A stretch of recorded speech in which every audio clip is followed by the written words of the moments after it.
Karl Marx, O Capital, livro 1, apresentação, os tormentos da criação. Ao aceitar a teoria de Ricardo sobre o valor trabalho e a distribuição do produto social, Marx não perdeu de vista a necessidade da criação da economia política, embora não mais sob o enfoque estrito de Engels no seu esboço precursor. Ricardo dera à teoria econômica a elaboração mais avançada nos limites do pensamento burguês. Os ricardianos de esquerda ultrapassaram tais limites, porém não avançaram na solução dos impasses teóricos salientados precisamente pela interpretação socialista aplicada à obra do mestre clássico. A onda revolucionária desencadeada em 1848, seguira-se o refluxo das lutas democráticas e operárias. Por toda a Europa triunfava a reação burguesa e aristocrática. Marx relacionou o refluxo à nova fase de prosperidade que sucedia a crise econômica de 1847 e 1848 e considerou ser preciso esperar a crise seguinte a fim de recolocar na ordem do dia os objetivos revolucionários imediatos. Com uma paixão obsessiva, entregou-se à tarefa que se tornaria mais absorvente de sua vida: a de ebolar a crítica da economia política enquanto ciência mediada pela ideologia burguesa e apresentar uma teoria econômica alternativa a partir das conquistas científicas dos economistas clássicos. A residência em Londres favorecia tal empresa, pois constituía o melhor ponto de observação do funcionamento do modo de produção capitalista e de uma formação social tão efetivamente burguesa quanto nenhuma outra do continente europeu. Além disso, o British Museum, do qual Marx se tornou frequentador assíduo, propiciava a consulta de um acervo bibliográfico de incomparável riqueza. Em contrapartida, as condições materiais de vida foram, durante anos a fio, muito ásperas e às vezes simplesmente tétricas para o líder revolucionário e sua família. Não raro faltaram recursos para a satisfação das necessidades mais elementares e o exilado alemão se viu às bordas do desespero. Sobretudo, não podia dedicar tempo integral às pesquisas econômicas conforme desejaria, vendo-se forçado a aceitar tarefas de colaboração jornalística, entre as quais a mais regular foi a correspondência política para um jornal de Nova York mantida até 1862. Além disso, as intrigas que a seu respeito urdiam os órgãos policiais da Alemanha e de outros países obrigavam-no a desviar a atenção dos estudos teóricos. Durante quase todo o ano de 1860, por exemplo, a maior parte de suas energias se gastou na refutação das calúnias difundidas por Karl Vogt, que o acoimara de chefe de um bando de chantagistas e delatores. Ex-membro esquerdista do Parlamento de Frankfurt, em 1848, Vogt se radicou na Suíça como professor de geologia e se tornou expoente da versão mais vulgar do materialismo mecanicista. É dele a célebre afirmação de que os pensamentos têm com o cérebro a mesma relação com a bilis, com o fígado ou a urina com os rins.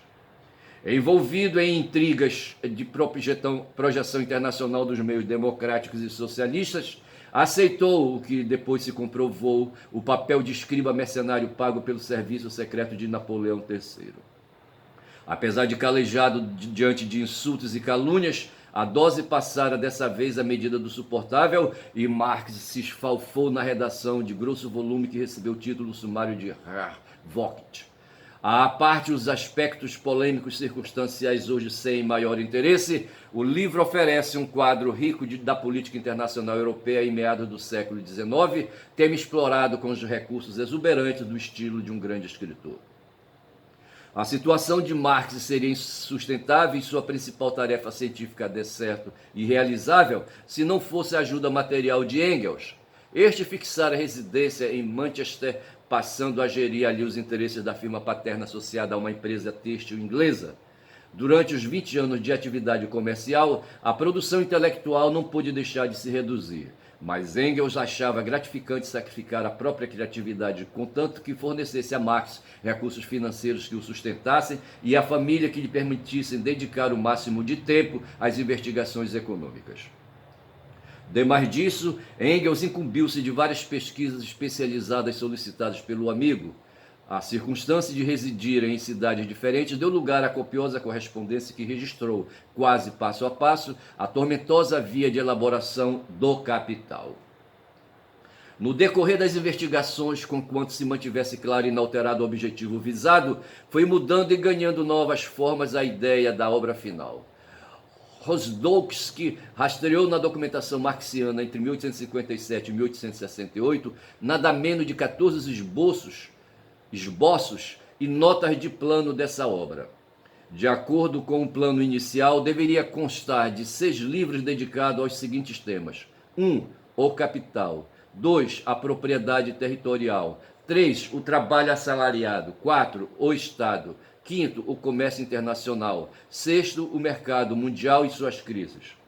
À parte, um livro especial faria a história das doutrinas econômicas, dando ao estudo da realidade empírica o acompanhamento de suas expressões teóricas.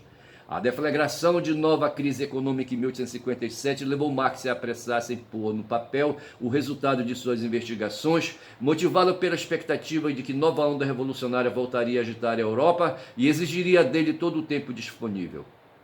Da sofreguidão desse empenho resultou não mais que um rascunho com imprecisões e lapsos de redação. Fruto de um trabalho realizado entre outubro de 1857 e março de 1858, o manuscrito só teve publicação na União Soviética em 1939 e 1941.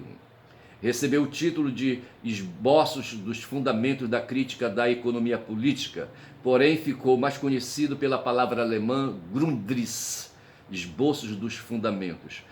Vindos à luz já sob o fogo da Segunda Guerra Mundial, os Grundrisse não despertaram atenção. Somente nos anos 60 suscitaram estudos e comentários, destacando-se nesse particular o trabalho pioneiro de Rozdolsky. Embora se trate de um rascunho, os Grundrisse possuem extraordinária relevância pelas ideias que, no todo ou em parte, só nele ficaram registradas e, sobretudo, pelas informações de natureza metodológica. Uma dessas ideias é de que o desenvolvimento das forças produtivas pelo modo de produção capitalista chegaria a um ponto em que a contribuição do trabalho vivo se tornaria insignificante em comparação com a dos meios de produção, de tal maneira que perderia qualquer propósito aplicar a lei do valor como critério de produtividade do trabalho e de distribuição do produto social. Ora, sem lei do valor, carece de sentido a própria valorização do capital. Assim, o capitalismo deverá extinguir-se não pelo acúmulo de deficiências produtivas, porém, ao contrário, em virtude da pletora de sua capacidade criadora de riqueza. Encontra-se nessa ideia um dos traços característicos da elaboração discursiva marxiana. Certos fatores são isolados e desenvolvidos até o extremo, de tal maneira que venha a destacar-se o máximo de suas virtualidades. O resultado não constitui, todavia, a previsão de um curso inelutável, pois o próprio Marx revela adiante o jogo contraditório entre os vários fatores postos em interação, o que altera os resultados extraídos da abstração do desenvolvimento isolado de um deles. Tema de destaque nos Grundrisse, abordado em apreciações dispersas e em toda uma seção especial, é o das formas que precedem a separação entre o agente do processo de trabalho e a propriedade dos meios de produção. Tal separação constitui condição prévia indispensável ao surgimento do modo de produção capitalista e lhe marca o caráter de organização social historicamente transitória. Isso porque somente tal separação permite que o agente do processo de trabalho, como pura força de trabalho subjetiva, desprovida de posses objetivas, se disponha ao assalariamento regular, enquanto para os proprietários dos meios de produção e de subsistência, a exploração da força de trabalho assalariada é a condição básica da acumulação do capital mediante relações de produção, já de natureza capitalista. As categorias específicas do modo de produção capitalista não constituíam expressão de uma racionalidade suprahistórica, de leis naturais inalteráveis, conforme pensavam os economistas clássicos, mas, ao contrário, seu surgimento tinha data recente e sua vigência marcaria não mais que certa época histórica delimitada. Em algumas dezenas de páginas que têm sido editadas separadamente sob o título de formas que precederam a produção capitalista, foram compendiadas a partir do exame de vastos materiais historiográficos, sugestão de extraordinária fecundidade, às quais o autor, infelizmente, não pôde dar seguimento delas fazendo emprego esparso no capital.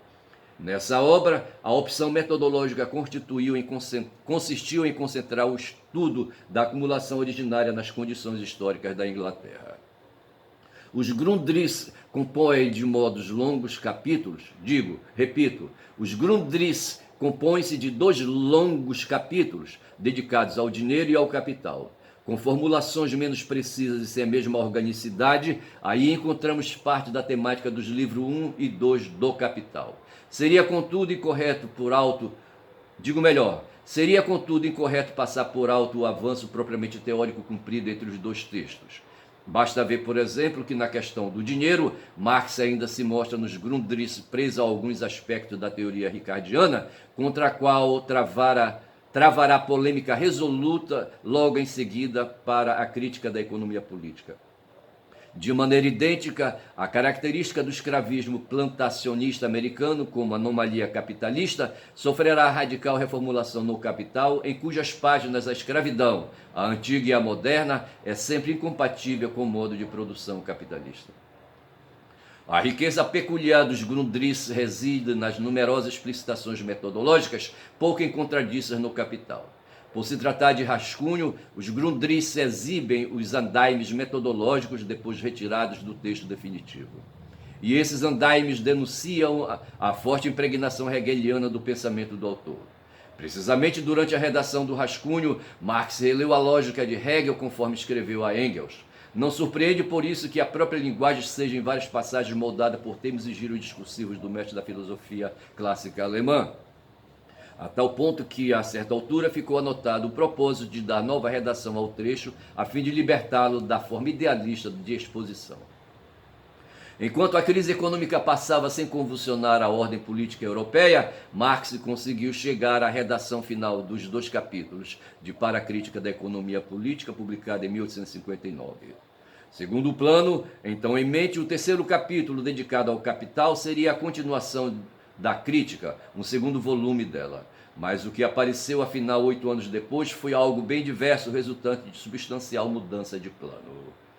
Em janeiro de 1866, Marx já possuía em rascunho todo o arcabouço das teses, tal qual se dedicara conhecido nos livros do Capital, desde o capítulo inicial sobre a mercadoria até a teoria da renda da terra, passando pelas teorias da mais-valia, da acumulação do capital, do exército industrial de reserva, da circulação e reprodução do capital social total, da transformação do valor em preço de produção, da queda tendencial da taxa média do lucro, dos ciclos econômicos e da distribuição da mais-valia nas formas particulares de lucro industrial, lucro comercial, juro e renda da terra. Nesses 3 livros, que formariam uma obra única, seriam abordados temas não só do capital, mas também do trabalho assalariado e da propriedade territorial, que deixaram de constituir objeto de volumes especiais. O Estado, o comércio internacional, o mercado mundial e as crises, planejados também para os livros especiais, ficavam postergados. A nova obra seria intitulada O Capital, e somente como subtítulo é que compareceria a repetida crítica da economia política. Por último, copiosos comentários e dissertações já estavam redigidos para o também projetado livro sobre a história das doutrinas econômicas. O autor podia, por conseguinte, lançar-se à redação final de posse de completo conjunto teórico que deveria formar nas suas palavras um todo artístico. Em 1865, a redação do Capital foi considerada a tarefa prioritária acima do comparecimento ao primeiro congresso da Associação Internacional dos Trabalhadores, realizado em Genebra sem a presença de Marx. Este, a conselho de Engels, decidiu-se a publicação isolada do livro 1, concentrando-se na sua redação final. Em setembro de 1867, o livro 1 vinha a público na Alemanha, lançado pelo editor hamburguês Meissner. Graças em boa parte aos esforços publicitários de Engels, a conspiração do silêncio que cercava os escritos marxianos nos meios cultos começou a ser quebrada. Curiosamente, a primeira resenha, aliás favorável, de um professor universitário foi a de Eugen Dühring, o mesmo contra o qual Engels, 10 anos depois, travaria implacável polêmica. Elogios calorosos chegaram de Hugh, o antigo companheiro da esquerda hegeliana, e de Feuerbach, o respeitado filósofo que marcara momento tão importante na evolução do pensamento marxiano. Embora a tradução inglesa não se concretizasse na ocasião, decepcionando as expectativas do autor, houve a compensação da tradução russa já em 1872, lançada com um notável êxito de venda. No seu parecer, a censura czarista declarou tratar-se de livro sem dúvida socialista, mas inacessível à maioria em virtude da forma matemática de demonstração científica, motivo por que não seria possível persegui-lo diante dos tribunais. Em seguida veio editada em fascículos a tradução francesa, da qual o próprio autor fez a revisão, com que a tradução ganhou valor original. Em 1873 foi publicada a segunda edição alemã, que trouxe um pós-fácil muito importante pelos esclarecimentos de caráter metodológico. Embora a segunda fosse a última em vida do autor, a edição definitiva é considerada a quarta, de 1890, na qual Engels introduziu modificações expressamente indicadas por Marx. Faltava, no entanto, a redação final dos livros 2 e 3. Marx trabalhou neles até 1878, sem completar a tarefa. A ânsia insaciável de novos conhecimentos e de rigorosa atualização com os acontecimentos da vida real já não correspondia à habitual capacidade de trabalho. Marx ficara impedido de qualquer esforço durante longos períodos, debilitado por doenças crônicas agravadas. Além disso, absorviam-no as exigências da política prática. De 1864 a 1873, empenhou-se nas articulações e campanhas da Associação Internacional dos Trabalhadores, que passou à história como a primeira internacional. Em 1865, pronunciou a conferência de publicação póstuma intitulada Salário, Preço e Lucro. Um esforço intenso lhe exigiram no seio da associação as divergências com os partidários de Proudhon e de Bakunin. Em 1871, chefiou a Solidariedade Internacional à Comuna de Paris e, acerca de sua experiência política, escreveu A Guerra Civil na França. Ocuparam em seguida os problemas da social-democracia alemã, liderada em loco por Bebel e Liebknecht. A fusão dos adeptos da social-democracia de orientação marxista com os seguidores de Lassalle no Partido Operário Único ensejou a Marx, em 1875, a redação de notas de fundamental significação para a teoria do comunismo, reunidas no pequeno volume titulado Crítica do Programa de Gotha. Em 1881-1882, após as escassas páginas em que foram escritas as glosas marginais ao Tratado de Economia Política de Adolfo Wagner, a pena de Marx, que deslizara através de assombrosa quantidade de folha de papel, colocava o definitivo ponto final. Esgotado e abatido pela morte da esposa e de uma das filhas, apagou-se em 1883, o cérebro daquele que Engels, na oração fúnebre, disse ter sido o maior pensador do seu tempo. Nos 12 anos que sobreviveu aos amigos, Engels continuou criativo até os últimos dias, produzindo obras da altura de Ludwig Feuerbach e o fim da filosofia clássica alemã. Sobre os seus ombros pesava a responsabilidade de coordenar o movimento socialista internacional, o que lhe impunha crescente carga de trabalho. No meio de toda essa atividade, nunca deixou de ter por tarefa primordial a de trazer a público os 2 livros do Capital ainda inéditos. E cumpriu a tarefa com exemplar competência e probidade. Os manuscritos de Marx encontravam-se em diversos graus de preparação. Só a menor parte ganhara a redação definitiva. Havia, porém, longas exposições com lacunas e desprovidas de vínculos mediadores.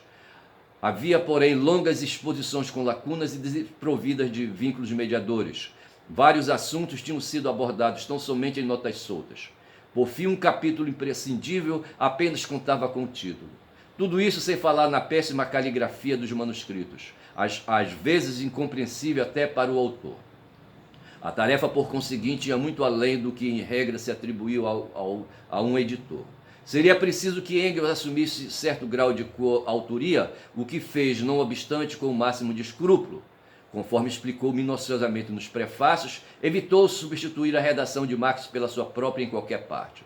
Não queria que sua redação, superposta aos manuscritos originais, suscitasse discussões acerca da autenticidade do pensamento marxiano. Limitou-se a ordenar os manuscritos de acordo com as indicações do plano do autor, preenchendo as óbvias lacunas e introduzindo trechos de ligação ou de atualização sempre chaves e identificados pelas iniciais F e E. Também presente nas notas de rodapé destinadas às informações adicionais ou mesmo a desenvolvimentos teóricos.